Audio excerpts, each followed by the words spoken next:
Have you ever been in a race? I have. This doesn't happen too often for these two characters, however. Flash from the DC Comics and Quicksilver from the Marvel Comics are known as the speedsters of their universe, the fastest people in existence. Today I plan to persuade you as to who would win in a no-holds-barred battle to the death between the two of them. Now, I've done lots of research on these two characters well before starting this speech. So I'm so confident that I can tell you who would be the definitive winner in a battle of death between these two.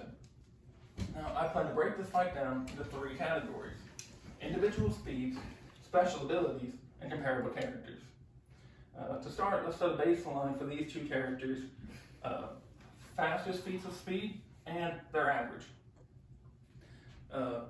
And for evidence here, I will be using the Wally West version of the Flash, as there have been many to don the mantle of the Flash, but he is canonically the fastest of them.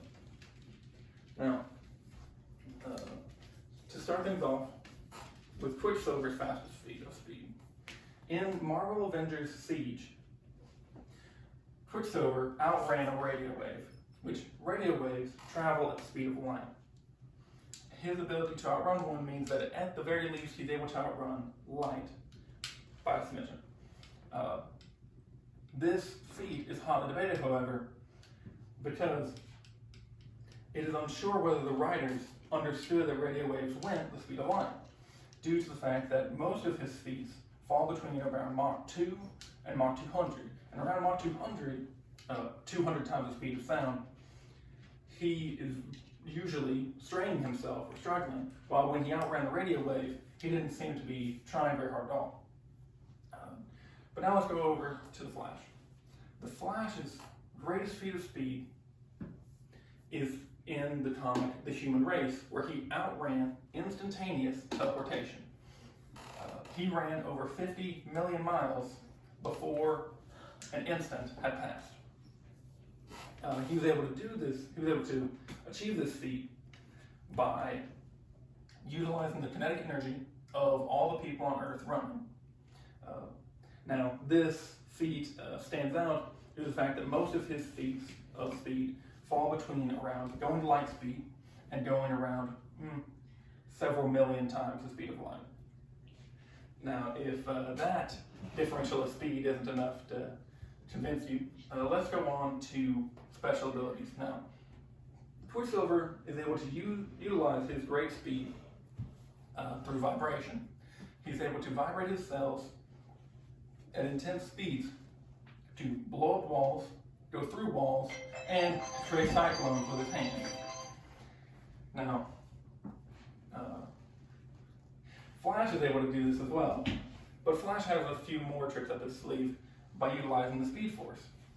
The Speed Force gives him a protective aura around him that protects him from the friction of molecules in the air, and he's able to utilize the static electricity that surrounds him to throw lightning bolts.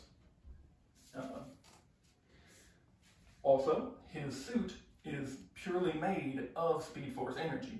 That allows him to contort it and manipulate it to whatever suits his needs at any given time. He's also a master of kinetic energy manipulation. Kinetic energy is merely the energy of movement. So he's able to take away and give kinetic energy to whatever and whoever he pleases. He also has resistances to all of his aforementioned powers. Now, I know that's a lot to take in, but let's go on to comparable characters. Now, these are just some characters that that Flash and Quicksilver have encountered and done battle with, that allows us to really find a scope for their powers. Now, Quicksilver has a few. Quicksilver was able to dodge Thor's lightning in the Marvel Avengers Siege comics, which means that he was able to perceive where the lightning would strike and get out of the way of it before it struck. A very powerful feat indeed. He is fairly durable, however. He was able to take a hit from Hercules, the demigod of Greek fame, in the Marvel Masterworks comics.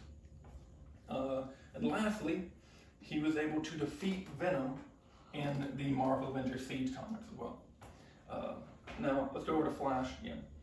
Flash was able to defeat an alternate universe version of Wonder Woman with one kick to the back of the head, and that was in the Flash number 50 comics.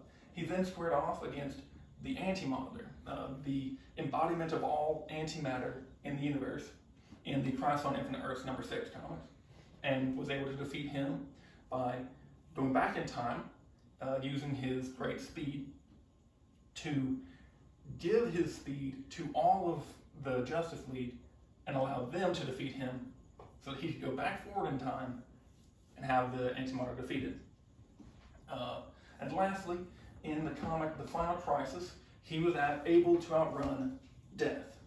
Not just any death, however, a death that was specifically made to be able to kill him. And he outraced him anyway.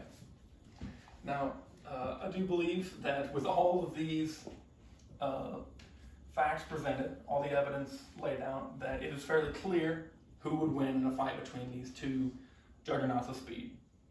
I believe that Flash, with his much, much faster feats, his incredible special abilities, and his not even comparable characters, clearly takes this victory. Now, if you all would like to do some more research on your own time, I believe the best places to do those would be if you look up a character's name and the word respect thread, then you will find a list of comics and feats in those comics that show how powerful these characters are. I believe that is it.